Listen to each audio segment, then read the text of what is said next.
a long Wish I had like the Jeopardy music. I'd be like, yeah. You know, in country music, you're not gonna outdo Hank. So it's like you can't over Hank it. You know, it's like no matter how many times you do it, you might can over drink it, you know, and overthink it. And if a ship comes rolling in, you can sink it. But in country music, you can't over Hank it. That's just the truth of it, man.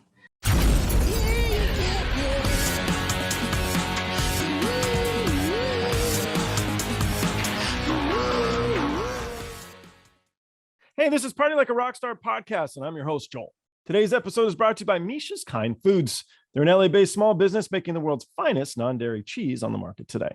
They're lactose-free, paleo, keto, kosher, Parev, and 100% vegan. If you like what you see, check out the next video. If you like this video, please subscribe and like by clicking the little round button on the bottom right.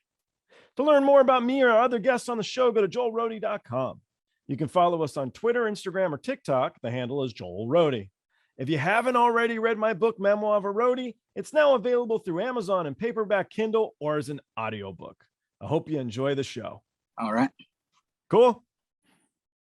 Okay, I'll introduce you guys and we'll get going here. Yes, sir. Bryan Martin is a Cherokee Indigenous American country artist. His newest album is titled Self Inflicted Scars. Urge you to check it out. Second guest is David Rosales. His newest release is called Spoonful. It was released in honor of Earth Day and is streaming now. It's funny, actually, because I watched the video, I kind of got high. Spoonful, but it's because it's like the nicest little video. If it was like a dark video, it would have been like Spoonful. You can check it out on YouTube. I am going to add the link here. The video is fucking great, and I urge everybody to check it out. And so my first question is actually it's a question to you here, David. And you wrote a song called "Good to Be Alive," and I was wondering what the song's about. Yeah, it's a great question. Thanks for having me on, Joel. Appreciate it. Absolutely. Okay, second question. No. That was meant to be a joke. It was meant to be a joke because it's good to be alive. I don't know. I was gonna ask Bryan here. How come you don't write any "Good to Be Alive" song? I'm still trying to find that day. No, actually, if you have a real answer, I'd love to hear it. What do you have, David? Yeah, no, a big trail runner. And I just got into running. It's weird because you think you know how to run until you start running long distances. And then you realize that you have no idea how to really run. I mean, it's like anything that you get into. You're like, the more you get into it, you're like, oh, I don't know anything about this now. So I got real into it and just like doing these ultra marathons and stuff. And it's a real kind of cool thing and a good community to be a part of. And just being out and about, you know, in the hills here in Southern California and wherever else I am and stuff. And are you one of those guys that will do like 100-mile race? Yeah, I mean, well, an ultra is classified as anything over a marathon distance. So yeah, we go 50K to 100 mile, 120, whatever. You know, I've never gone at that distance. It's definitely something that you build up to. And there's a lot of cats that are older, you know, like 50s, they're hitting their peak and stuff like that because they have the time to train. They also have the, you know, they're not as like when you're a young cat, you just want to go out and hit it, pound it, just go. You get injured that way. So, you know, like you just kind of learn the game and how to roll with it. But anyways, like sparkling water now instead of regular water. What was that? You drink like sparkling water now instead of regular water. Right. Yeah, exactly. Older. Yeah, man, I did a bit of running. I was awful though, like bad. The nice thing about running long distances is when you do your mile warm up, you laugh at how easy it is to run a mile because you're used to running so many. And yeah. You remember yourself like in junior high school where they'd make you run the mile and you'd be like, this is bullshit. No, it's definitely one of those weird things is, you know, you can relate to when you tour on the road and you're going like, well, somebody's going like, okay, well, you know, hey, can you come and do this gig? You know, let's say you're based in Los Angeles. They're like, can you come up to Bakersfield and do this gig or something like that, or San Diego? You're like, yeah, that's quick. You know, I'll just go run down and do it. And other people are like, whoa, like that's like a whole day thing for me or something, you know, they're not distance and is something different to a touring artist as well as, you know, a distance runner, you know, so you're like, oh, I'm going to go out on an easy 10 miler, you know, and somebody else that doesn't run, they're like, what are you talking about? 10 miles, like quick? That's like, I don't think I'll ever run that, you know? And you're like, yeah, it's like a quick, you know, pace thing for me and stuff. So anyways, I got into this whole jam of running and made me feel good, and decided to write a song about it that other runners and people that go adventuring and hiking in the outdoors could understand as well. And I was like, this is a cool thing. Then it got picked up by Trail Runner magazine, and I have a bunch of, you know, nutsos like me that are around the country that come out and see shows and stuff that are all like, hey man, I totally connected with your song. You know, I use it as my warm up, or, you know, it's just a good jam. And is there a lot of VWs at your concerts? Yeah, tons of them. Yeah, man, it's you know, there's a fair amount, but like, for example, I got a tour coming up and we're going over to Colorado Springs, and a guy's like, I can't believe you're coming to Colorado Springs. And I'm like, you know, and he's like, oh, I found you, you know, love Good to Be Alive. And, you know, so it's definitely connecting with people. And I'm really fortunate that kind of got picked up, and authentic and genuine. It's not like contrived. It's not, so it's, you know, it comes from a real spot. It's, you know, just waking up every day, getting out the door and feeling good to be alive, you know, just getting out there. So that's cool.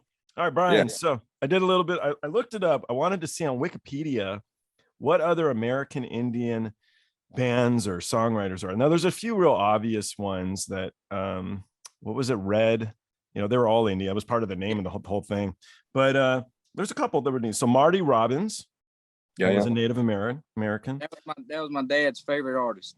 Oh, neat. Yeah, I grew up listening to everything he put out, and you know, that was the big thing. Is like there's not very many, but at the same time, like, you know, I'm just as American as I am Native American. So, you know, it's kind of one of those things where I really take a lot of pride in it, but at the same time, I take a lot of pride in my mama's side of the family too. So it's not no double-edged sword there for me. How did your parents meet? Was your dad from a reservation or no? Oh, my dad's mama is almost full-blooded Native American, and my dad's dad was adopted. They were from San Antonio, Texas. And, okay. They migrated from San Antonio area out to East Texas, and then I was the only one born in Louisiana. So I was born in Louisiana, and my mama on her side of the family, it's a lot of Irish, and so it's like a little bit of Irish and Cherokee, a little bit of everything mixed together. And you sound like an angry motherfucker then. We'll be good. Oh, you cut out. What did you say?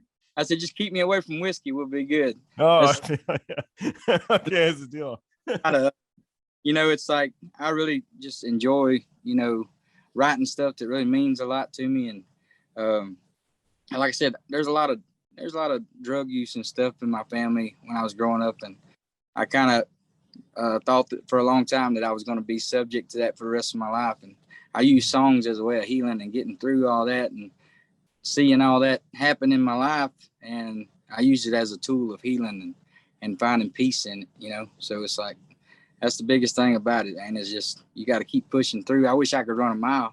I mean, I've heard him talking about running 10 miles. 100 miles. I'm like, man, I'm just trying to work on my first 100 yards. Well, I mean, you're kind of a whirlwind right now. You're getting really popular really quick, which is a great thing, man. It's a good thing. I actually wrote to some roadie dudes, a stagehand guy, because he was a mutual friend on Facebook. It's my little cheat, you know. I'm like, tell me some shit on this guy. Yeah. And he's like, I ain't got no shit. He's like, I love that fucking dude. So there's little hats off, you know. It's kind of good stuff. It's nice to hear.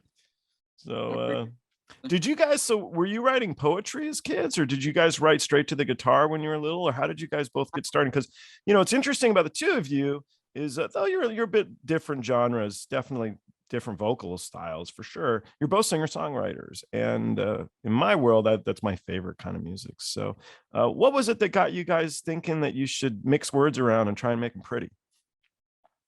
You want to go first, man? I'll let you go first. Yeah, you go. Okay. All right. Well, my deal was, like I said, I kind of learned at an early age that, you know, I could string a couple words together and make them rhyme. And, you know, it was one of those things where, like I said, even as a kid, I didn't realize it until I was like 7, 8 years old, but I started battling with a little bit of, you know, anxiety and depression and all that stuff. And so I would write poetry to kind of help me heal even at that early age. And my mama was dragging me around singing festivals and stuff when I was a kid. I actually burned out on singing by the time I was 13, and then I started focusing on writing. And because my mama used to play on the Louisiana Hayride with Faron Young and David Houston, all those guys. And Neat. I burned out on the singing at 13, and I said I'm gonna focus on writing. And really and truly, I never thought I'd actually me being an artist would ever outgrow that part of me. But you know, it is what it is. I'm thankful for all of it. Yeah, absolutely. Yeah, mine's a little bit, I guess.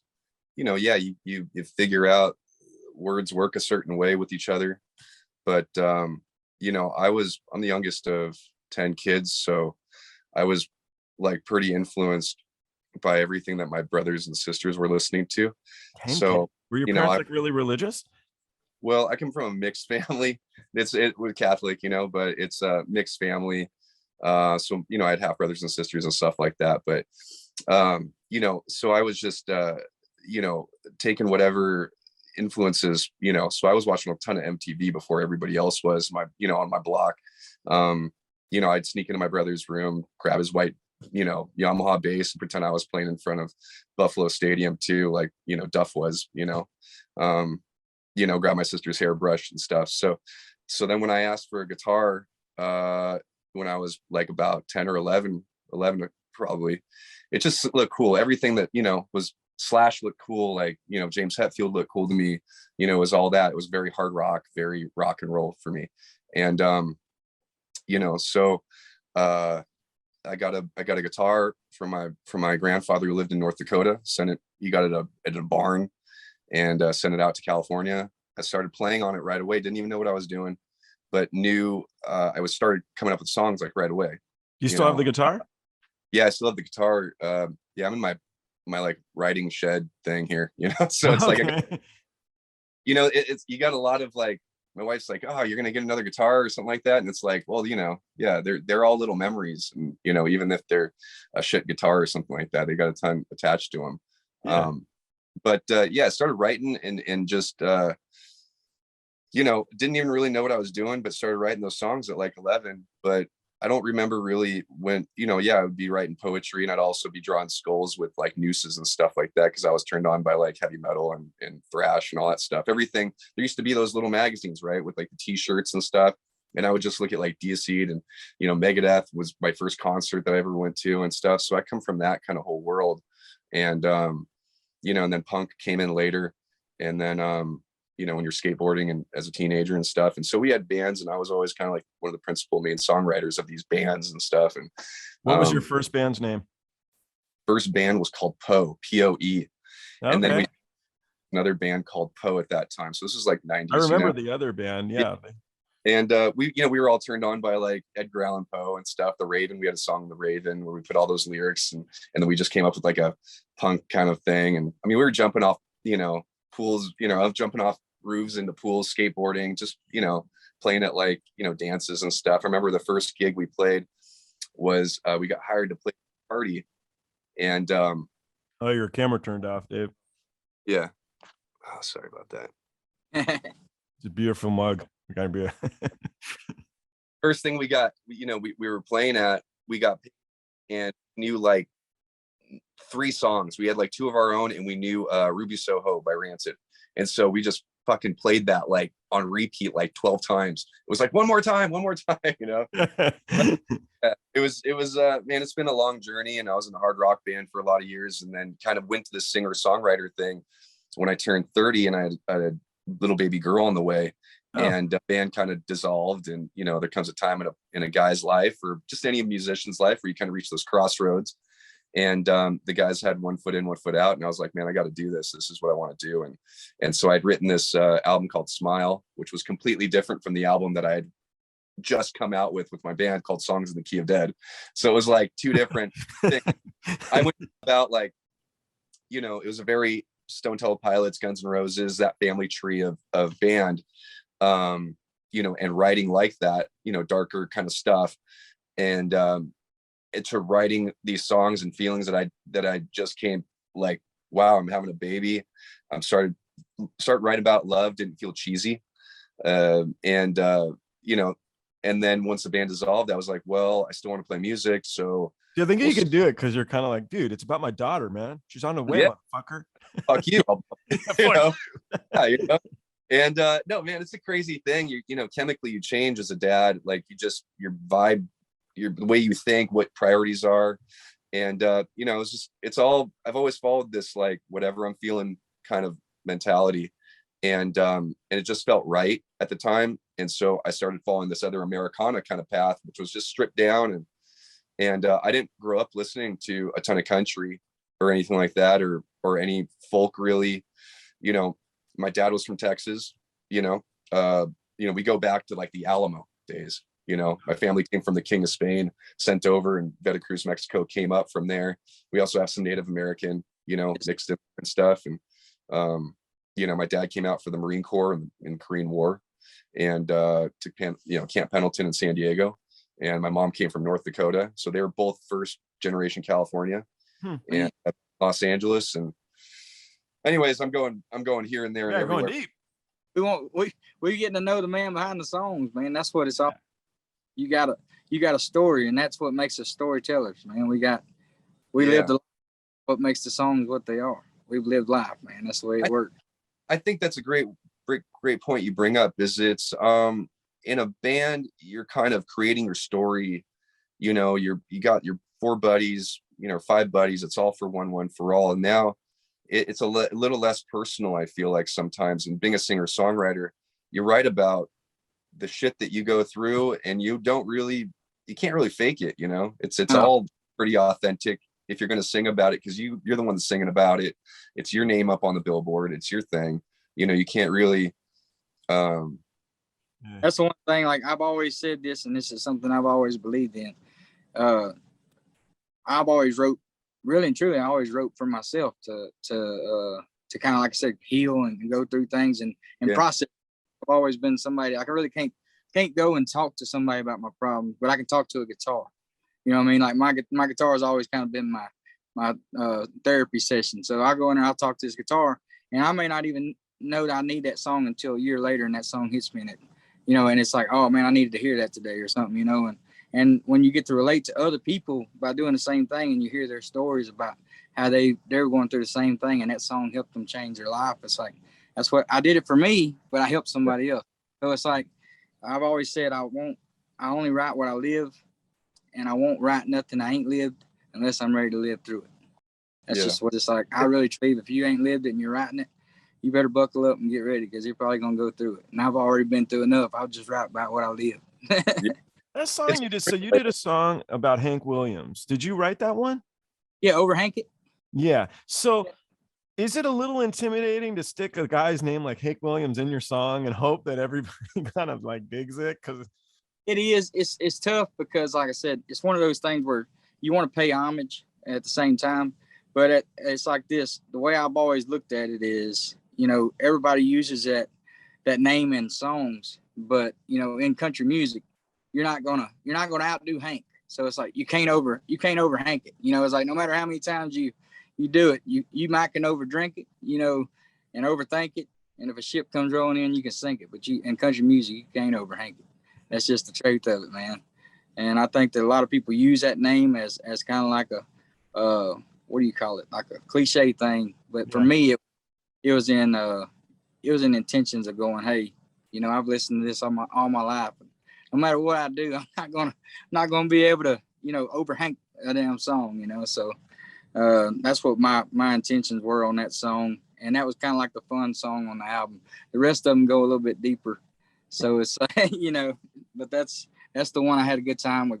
Colt Ford, he jumped on there. I think it's the first time I've ever had a Colt jump on anything with mine, and that's the first time I ever branched over into a different genre too. So like to have him come on there and do what he does best, you know, jump on there and lay down a verse and get people moving. I like that. You know, he's a really energetic. He's took me in as a little brother underneath my wing, and I really appreciate everything they're doing with me over there.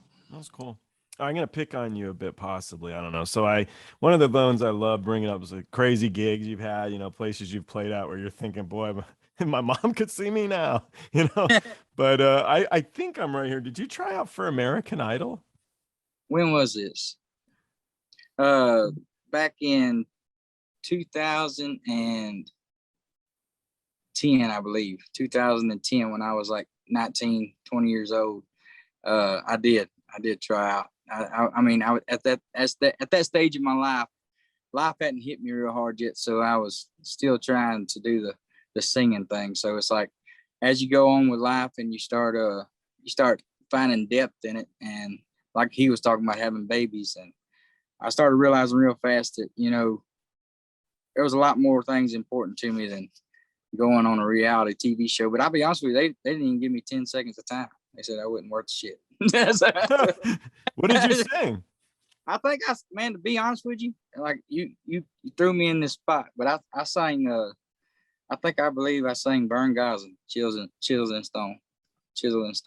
And I mean, you gotta think about it, at that time nobody else was auditioning with a Verne Gosdin song. But you know, my daddy was a big Verne fan, and he always used to pick on me all the time, but he's like, man, you're pretty good, but you ain't no Verne Gosdin, you know? And I kind of always took that to heart, but at the same time I was like, you're right, I'm not Verne. I'm Bryan Martin. Like, I got to be me, and I got to do what I do. And I've never set out to be the best vocalist because I really believe that if you really have the emotions in a song, the vocals do the rest. You know, it's like your vocals, you don't have to out sing Van Halen or none of those guys. If you got the right emotions and the right story in your song, then it kind of tells its own story itself. You know? Yeah.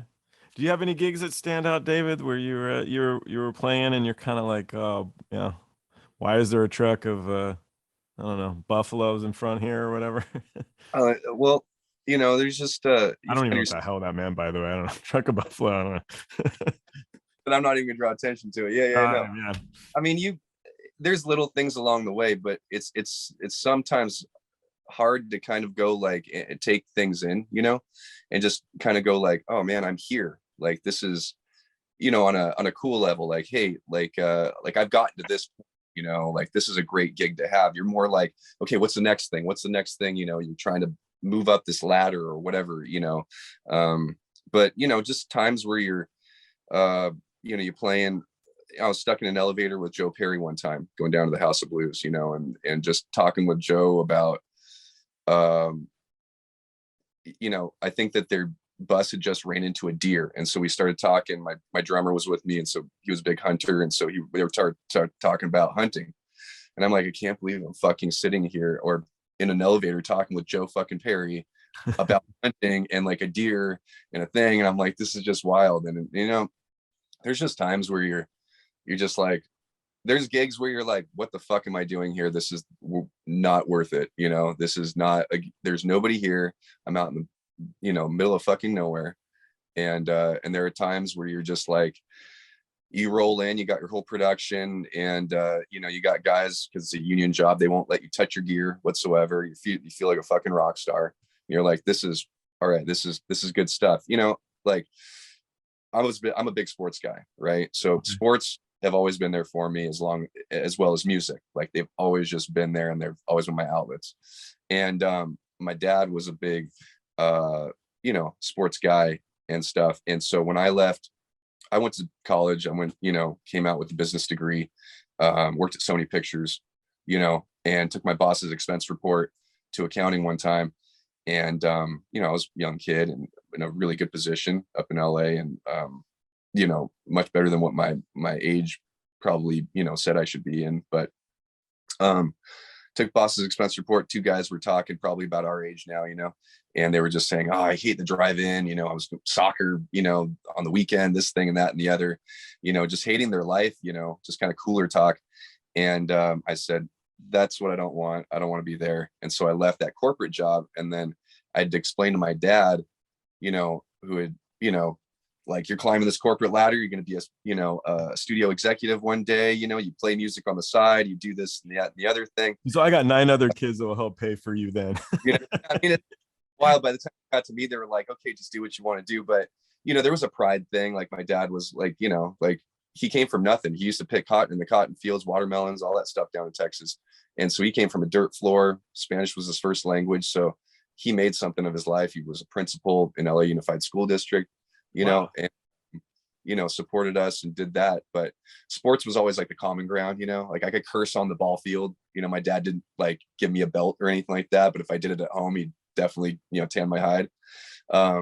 but I explained it to him. I said, hey, Dad, I'm going to be playing the minor leagues basically. But what ball player isn't going to go for their shot, in the majors? And I want to get up, I'm be touring around and, squalor and, kind of touring around, and it's going to look like road trips, like with your buddies and stuff. But did you get a scholarship to college then? What's that? Did you get a college scholarship? No. I'm talking about after college. Yeah. Oh, okay. So basically I'm equating it to being a ball player, going like, hey, Dad, I'm going to be touring around with my rock and roll band and in a van, basically like a bus touring around to these podunk cities, with my minor league ball club. And he's like, okay, I kind of get it. And he's like, and he started building into the idea of it more, of that whole idea of like, okay, yeah, but what ball player wouldn't keep playing ball? So this is what my son wants to do, play music. Okay, I get it, and he's, he passed a couple of years ago, and he got to see me do some real cool things and see his, my name up on the big lights, and, just always proud of me and stuff. And he definitely, grew into that, like, okay, this is exactly what my son should be doing, and yeah, man, it's a cool example. Yeah, I guess to answer your question roundabout way, yeah, man, there's times where there's, goats and buffalo in the audience, and there's times where there's, thousands of people, and you're stoked, but they're the ups and downs of touring that, and that all the roadies know. And it's a fucking it gets addicting, and you don't want to do it when you come home. You're like, I'm never going on a fucking road trip again or tour. And you're like, but then you're like jonesing to get back out there, because you're like, oh, it's the adventure of it, the whole thing of it. You bring in a little dough that feels good, Can you imagine like the Willie Nelsons or the BB Kings, where they've literally been on the road forever, like since the dawn of time. Well, and especially the blues guys, and in environments that were inhospitable, in the South, dealing with all that shit, and Charlie Patton was another one here. He was actually Cherokee. Oh, yeah. Really? Yeah. I mean, literally dealing with all that stuff, the South is a different thing too, because, my dad grew up in the 50s, and he was dark skinned, won Texas state championship in high school, but wasn't allowed to drink from the same water fountain and go to the same restaurants that his football team was, even though he was one of the star football players. So it was like one of those things where, not that long ago, huh? It's crazy. Not that long ago. And just crazy, because you think it's only, for the black kids or something like that. And my dad and another guy on his football team, the black kid, and so the Mexicans were almost treated worse, in Texas. It's pretty rough, man. That's the one thing I can contest to that. There was a lot of people that actually picked on me in school, because they were like, they thought I was Mexican. I always just said, well, hey, if I am, I am. It's like San Antonio. There ain't no telling what I am. I'm a little bit of everything, but I know my grandma. Absolutely. But it's crazy. It's wild to think about that when you think about Jackie Robinson playing baseball and just the 50s. You're like, man, pressure on your shoulders. That wasn't long ago, No. What's it wild about? And just being a musician at those times, and what they were trying to deal with, yeah, we're dealing with, just trying to get to the next city or doing whatever, and life on the road that, but they were dealing with discrimination and justice, all that kind of shit. I got a random one. In Spoonful, is that you dancing with the paper mache head on? So everybody thinks that. They're like, oh, did you keep that big old spoon, that head? Oh, he's a really good dancer. He's cutting a rug. Oh, no. That girl was like 5'2", and they're both girls, and they're dancers. They're, I had a friend that's my buddy, who I said, I don't know what this. I usually have a good idea about what a video should be. And so this guy that I've been working with for a long time, my buddy Zach, I said, you know what, just take this and run with it. He's like, I kind of want to do something like based on Forky and kind of Pixar thing, but I want to make it trippy, and I'm like, go with it. I'm like, run with it. And so we just kind of talked about some ideas and stuff. And I just said, I want it to be like digestible enough for a little kid, but I also wanted it to be, how like in Disney and Pixar and stuff, there's a little bit of like innuendo that kind of only adults will get and stuff. And I was like, yeah, let's do something like that, so that there's like an acid tab that the spoon's tripping out on and stuff in the video. And, it's nice enough. But yeah, no, that's not me. But everybody asks if I kept that head. The head is like a big paper mache thing, right? And so the filmographer who did it, he actually kept it, took some of the hair off, and it's sitting in Long Beach, California, in his apartment window, looking down on the street. He's like, "Yeah, man." Everybody trips out when they look at that thing. It's like, what is that thing? I got him right here, actually, but I got mine. It's my paper mache guy. Dude. Man, I keep him in the bedroom, but my girlfriend made me take him out of the bedroom. Like, hey, we're down to business and pay things out here. What'd you say, Brian? more action if you take the paper mache guy out of the bedroom. That's Yeah, scary. It wasn't into it. That's what yeah. But anyways, yeah. So when I first started putting together this podcast, we've been talking about kids for briefly, but my buddies mostly have kids now. And one of my friend's daughters said that I should ask every guest when they first felt famous. So I ask each of you guys, when did you first feel famous? Now, if fame is not a road that you choose to pursue in answering your question, totally cool. The question then would be, when was there a moment in your career as a catalyst that really evolved and changed things up that made you feel good about yourself or set you on the right way? Or where's a kernel of time in your life that you would share? Man, aren't we, Joel? What do you say? We're going deep, aren't we? Dude, these little kids, man, they're smart. My questions are actually my next one here. It was so Bryan was Texas County Songwriter of the Year, and if you look up the video on YouTube where they did an interview with you, they spelled songwriter wrong on the bottom of the thing. I know. Those are my deep questions. That's me getting into it. That's the one thing. Like I won a Country Songwriter of the Year in Texas in 2019.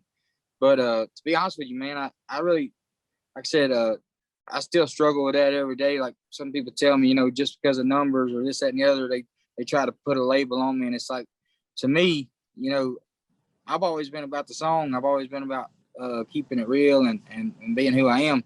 So it's like, I still ain't never going to change that. And the only time I actually felt that kernel of time you said was when I wrote a song and my daddy, it led my dad to the Lord, and it changed his life. And I wrote that back when I was like 21, 22 years old. I was on a tractor, bush hogging 95 acres with a 5-foot bush hog, and it was 110 degrees, no roof, no air conditioner. And I was just working out there, and I wrote this song for my dad. And my dad had struggled with being alcoholic for most of my life, and it was one of those times where when I was able to reach him and break through to him with a song enough for him to change his life, I told myself in that moment that, if I can reach him, I may be able to reach some more people, and that's what led me to where I am today, and that's not fame, but to me, that's a reach. And, reaching one person to me has always meant more to me than anything. And if I've done that, then whenever my time's done, then I did what I was supposed to do. That's great, man. Yeah, that's a cool moment. I don't trump that, Dave. You should have gone first, David. Yeah, I think I could try. It's everybody's story's truth and stuff, so it's right for them. And so like I guess when you feel moments where you feel like you've made it or become famous or something like this, I don't know, man. It's like I'm still not, so it's like you're still, you're still working it, you're still trying to do your thing. Paper mache head is like more popular than you. No, man, it's you might be famous to some people that you don't even know, man. So it's like, I don't know, what does that question even mean? Yeah. It's interesting because it's coming from a little kid. So when you were a little kid, Hank Williams, Marty Robbins, they're famous, let's say, and as you grow older, maybe you'd be more interested in meeting Nancy Griffith than Marty Robbins. It just changes up your life. So fame is totally different. Yeah, I think probably the time that keeps you going is just that. I think being on stage is like when you feel like, wow, I'm doing something. People are looking, people are vibing off this. They're cheering. This is like scoring a touchdown for 40 minutes here. This is that same feeling. It gets a high, man. It's a natural high. And you're always chasing that.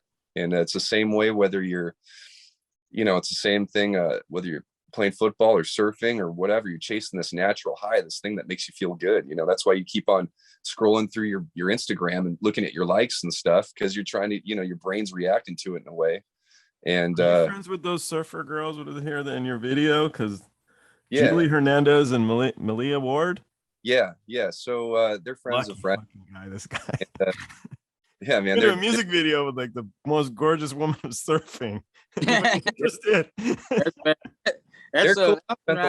Running around LA, all these spaces, skateboarding, and even we rolled past Guitar Center. That's where I ask my mom to take me every Saturday. The one on Sunset, and every one of those spots in that video is like a memory. So it was pretty personal, and I was like, you know what, nobody wants to look at me, for the I'll show them. Well, I'm like, let's do something that's vibey. I was originally going to do like roller skating and some booty shorts on girls. And I'm like, that's cool. That I'd like to look at that. And my wife was like, come on, you're better than this. And I'm like, am I really? Much better? I'm not much better. I'm really not that much better, man. And then we were like, my daughter's skateboarding now, and she's surfing. And so I'm like, there are a lot more girls skateboarding now and surfing out in the water than when I was growing up. And so I'm seeing, that happen, that changeover. And I'm like, this is a cool thing. And I'm like, let's get people behind this. I'm like, let's just say more than the girl with the booty shorts. I'm like, you got an opportunity here to do something, say something. I don't know if that's the dad in me. I don't know what that is. I feel like since I've become a dad, I've just been more punk rock about things in general. You care less about what people think. You just do your own thing. You got spit up walking into a store, right here, you're just like, fuck it. I don't care. You just stop caring. And I'm sure your friends say the same thing that have kids and stuff. They're just like, fuck it. And, but yeah, man, I think the first time you're up on stage, that's probably the first time you feel like, whether it's to your junior high school dance or, to a coffee shop full of people, or, standing in front of an amphitheater, it's,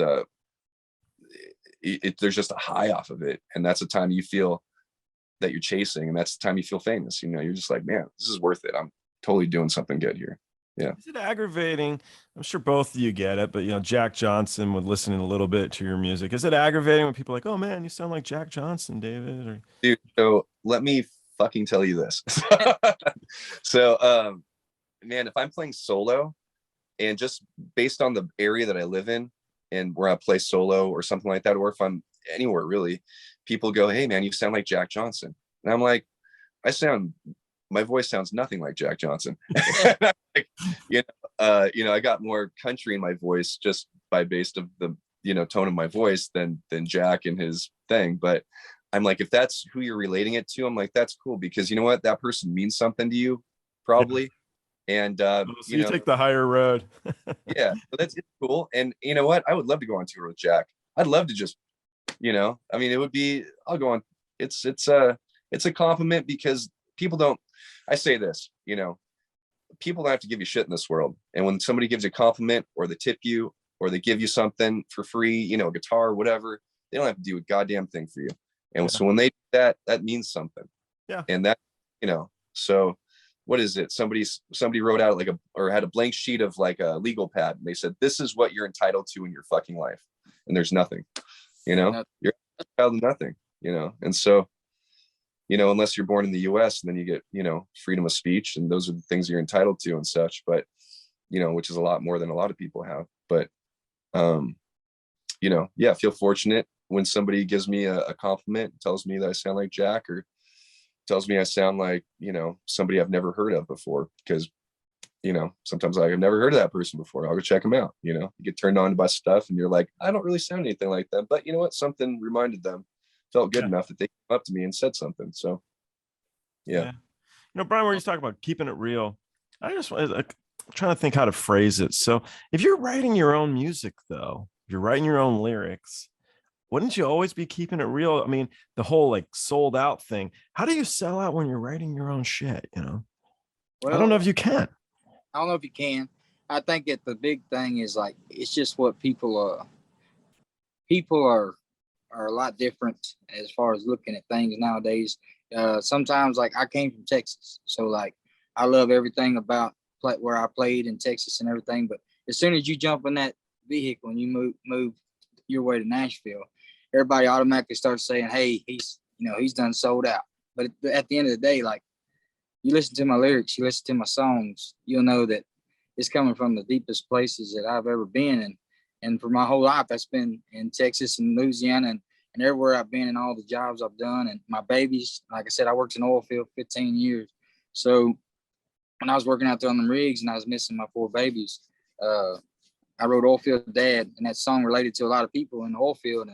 And for 7 years, that song was one of my biggest songs I'd ever had. And everybody then thought I was famous. And they said, man, why are you still out here working on a rig? Why ain't you done moved to Nashville?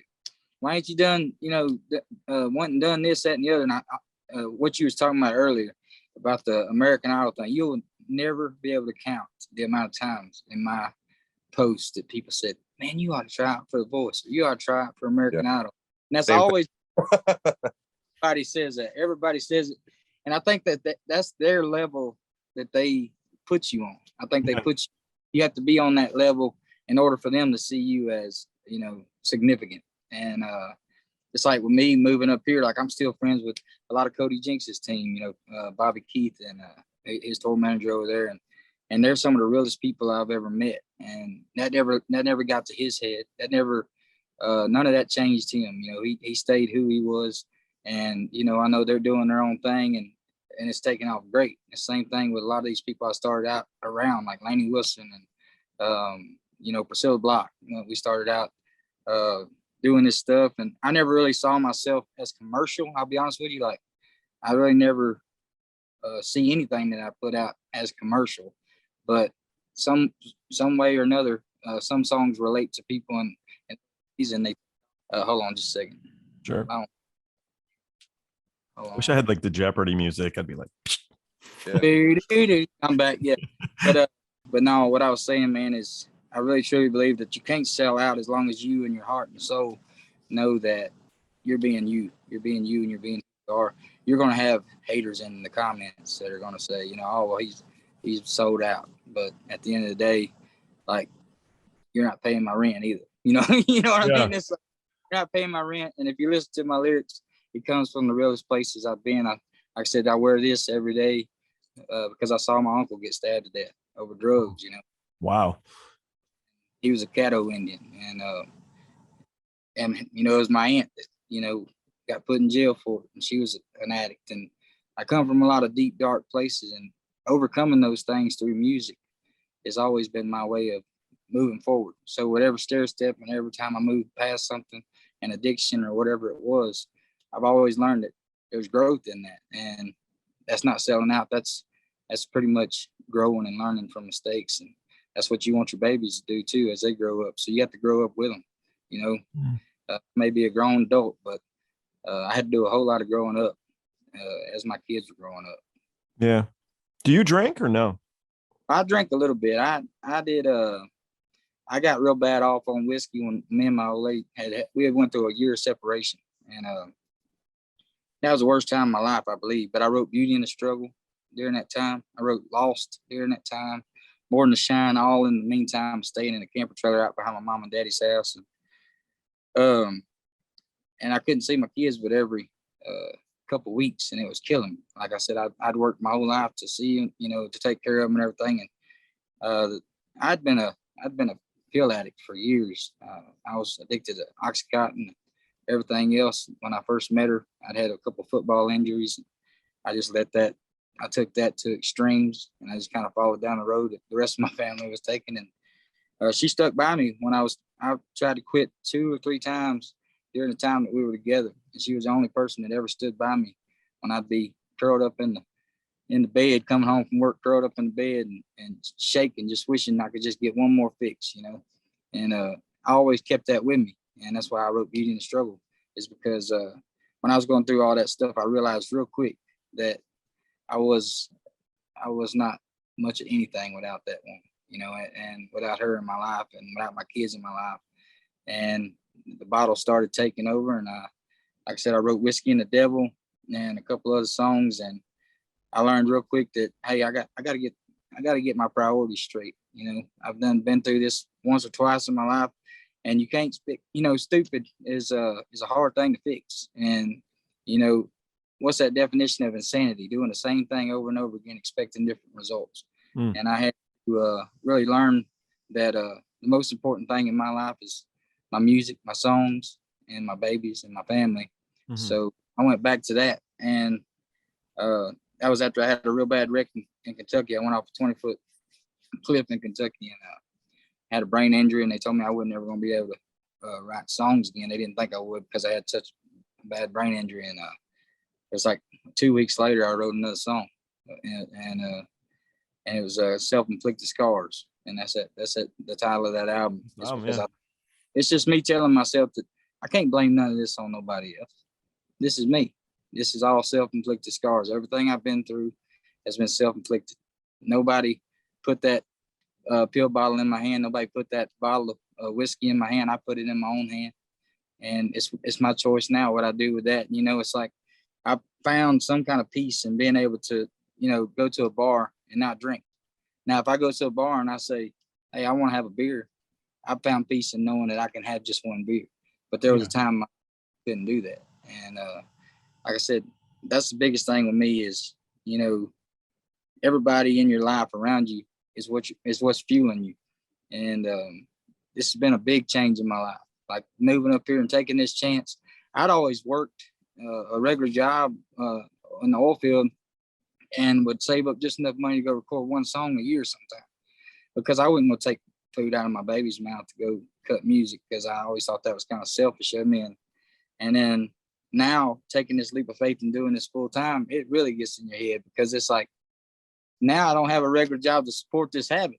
This is my career. Like, this is like on slow weeks, you're like, what am I going to do? Because now I don't have a backup plan, you know? And the only thing to do is enjoy the climb and find wisdom in the valleys, because you got to have both of them. You got to have both of them, man. That's great. It's good advice. Thank you, brother. Yeah. Well, I appreciate both of you guys' time. Thank you for it. Thank you, man. I look forward to talking to you guys both again soon on the next album. We'll bring it back.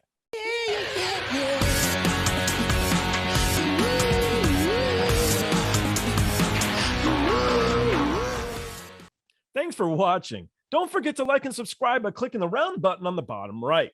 To learn more about me or the guests on the show, go to joelrohde.com. You can follow us on Twitter, Instagram, or TikTok. The handle's Joel Rohde. And don't forget, when you party like a rock star, don't be a dick.